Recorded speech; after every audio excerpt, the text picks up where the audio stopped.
Olá, seja bem-vindo ao Arcano do Eremita. Então, o Arcano do Eremita, a palavra-chave dele lida com responsabilidade. Quando ele aparece numa tirada ou quando você entra em contato com essa energia, ele representa alguma coisa que você quer muito ou a busca por algo perfeito, pela perfeição de uma ação ou de um ato, mas que vai exigir trabalho, sacrifício e responsabilidade. Então, se há alguma situação ou algum problema, o eremita te diz que ele vai demorar para resolver, que ele exige paciência, que ele exige responsabilidade e que ele exige maturidade para ser resolvido. Não vai ser alguma coisa que você vai conseguir resolver em 5 minutos, ou com umas gambiarra, ou com alguma negociação. É algo que realmente você tem que parar, focar nas suas possibilidades e nas suas prioridades e ir caminhando um passo de cada vez. Dentro do tarô hermético, a gente vê que o eremita ele é representado pela letra hebraica Yud. Yud, ao mesmo tempo que ele representa um fogo de criação divina, ele também representa a mão que está buscando alguma coisa. Então ela está indo pegar alguma coisa, ela está sempre caminhando em direção a algo. A gente vai perceber o que é esse algo quando a gente olhar a postura na árvore da vida. Yud, ele liga a esfera de Tiferet à esfera de Hesed. Ou seja, ele vai ligar o rei Arthur ao Santo Graal. Ele liga a beleza até a misericórdia. Ele é o rei procurando pelo seu Graal. Simbolicamente, a gente pode trazer isso para a nossa vida como nossa profissão, nosso trabalho, o que a gente sabe fazer, aquilo que a gente gosta de fazer e a busca para a gente conseguir fazer o melhor possível. Então você sabe que o melhor possível não existe. A gente tenta. Mas sempre quando você chega lá, você olha e fala, poxa, dava para melhorar mais um pouco. E aí você anda mais um pouco. E a hora que você chega lá, você vem e fala, puta, dava para refazer, dava para filmar o primeiro curso tudo de novo. E a hora que você refaz, depois de uns anos, você olha para trás e fala, puta, dava para fazer melhor.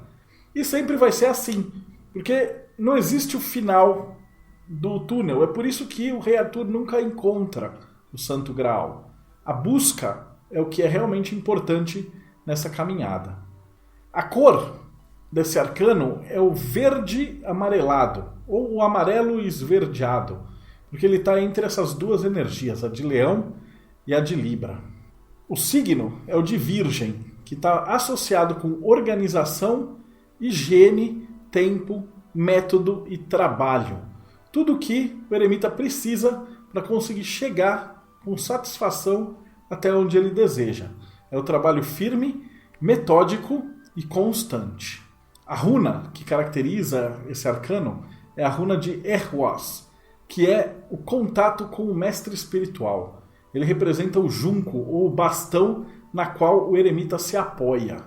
Então, para tomar decisões conscientes, claras e com responsabilidade.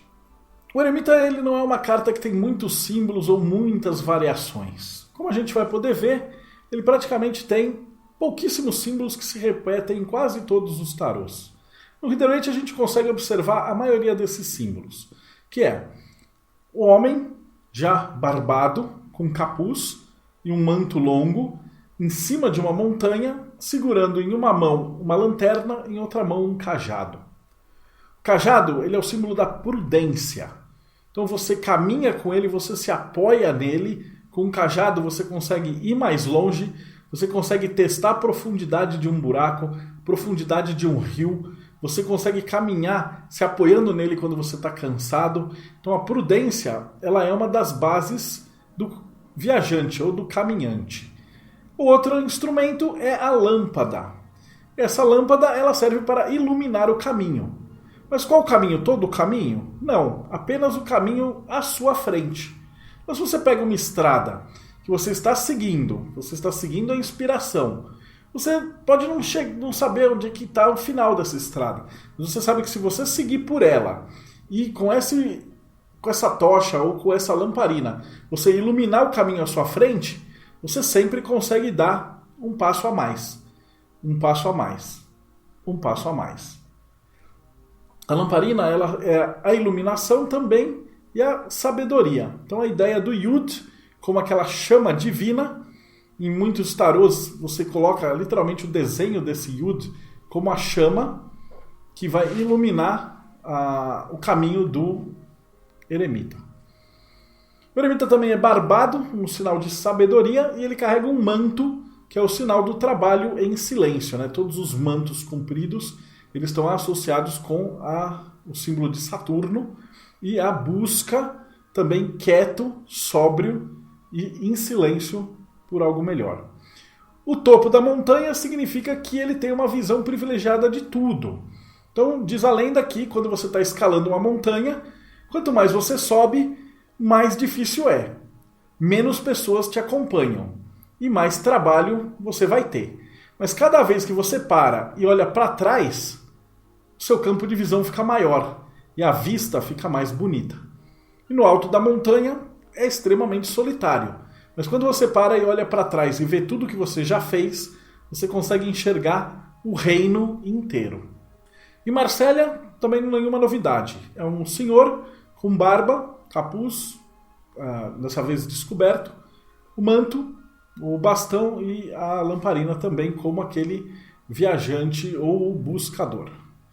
Uma curiosidade bem bacana do tarô de Sforza é que ele estava retratado como essa alusão ao deus Saturno, a esse poder do tempo, que o eremita, em sua mão, ele não tinha uma lanterna, mas ele tinha uma ampulheta.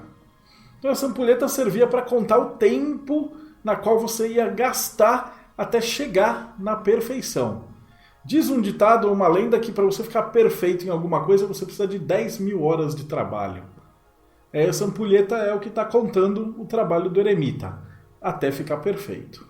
Tanto no tarô de Bolonha quanto no tarô antigo italiano, nós vamos ver essa figura do peregrino, do pregador, daquele viajante que vai em busca de maiores conhecimentos ou em busca de novas aventuras isoladas. A gente vê assim aquele manto bem monástico, né? Denominando e puxando essa seriedade dessa busca. Então ele já está há muito tempo no caminho, ele sabe o que ele quer e ele sabe para onde que ele tem que caminhar. E ele só avança.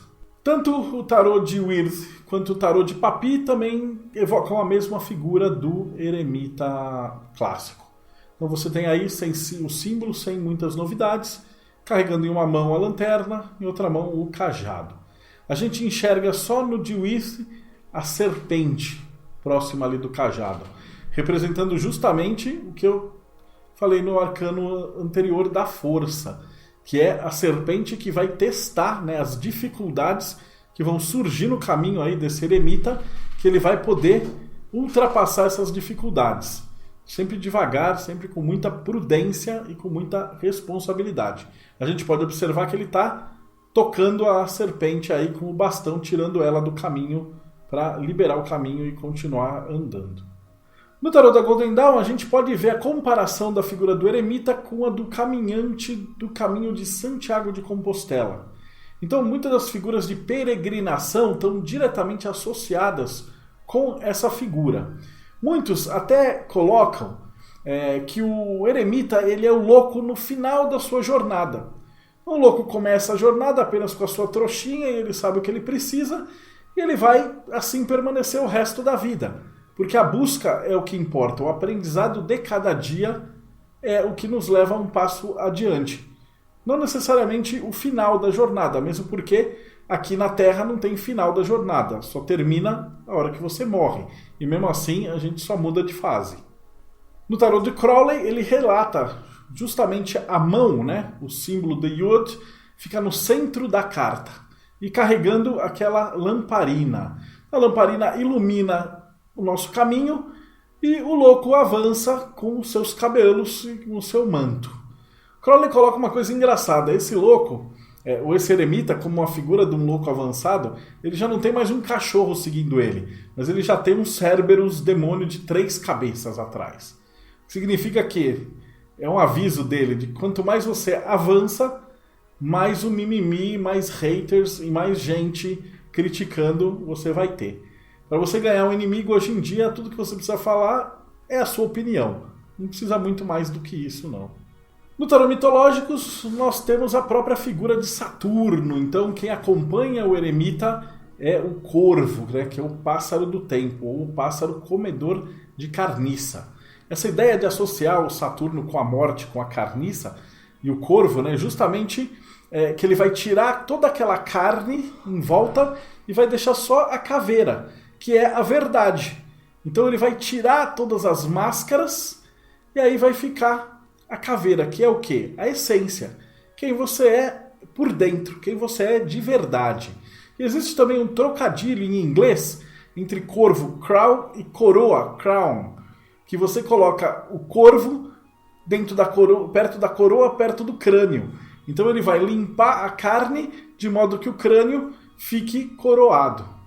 E no tarô alquímico nós temos a ideia da busca por Atalanta Fulgens. Atalanta Fulgens é a inspiração. Ela é retratada como uma mulher carregando flores dentro de um cesto, de um buquê, e ela às vezes vai jogando uma dessas flores e vai deixando pegadas. E o eremita segue essa inspiração. Então a gente consegue aí ver no cantinho da carta as pegadas no chão que o eremita está seguindo. Então você consegue perceber que ele tem um corvo nos seus ombros, que é o sinal de Saturno, ou de paciência, ou do tempo que ele vai levar até essa caminhada. O Ouroboros no céu, que diz que na verdade isso não vai terminar nunca. A perfeição não pode ser atingida, ela só pode ser buscada. E, tradicionalmente, cajado numa mão, lanterna na outra e afastado da civilização. Como uma última brincadeira, a gente percebe, por exemplo, no Star Wars, que é carregado de simbolismo cabalístico e de tarô, que essa letra por eremita ela representa o mestre que se isolou num lugar muito distante e ele não quer mais essa busca. Ele precisa de que os outros vão até ele para aprender alguma coisa. Que personagem você conhece que parece com Iod e é verde claro? Finalizando, o arcano do eremita vai lidar muito com a ideia de responsabilidade. Então, na magia prática, você pode usar esse arcano para canalizar para a tua vida mais responsabilidade, mais ética e para te ajudar na sua busca do dia a dia em direção da perfeição. Sempre lembrando que você nunca alcança o santo grau. O máximo que você deve fazer é buscá-lo sempre. E no próximo bloco nós vamos ver a roda da fortuna.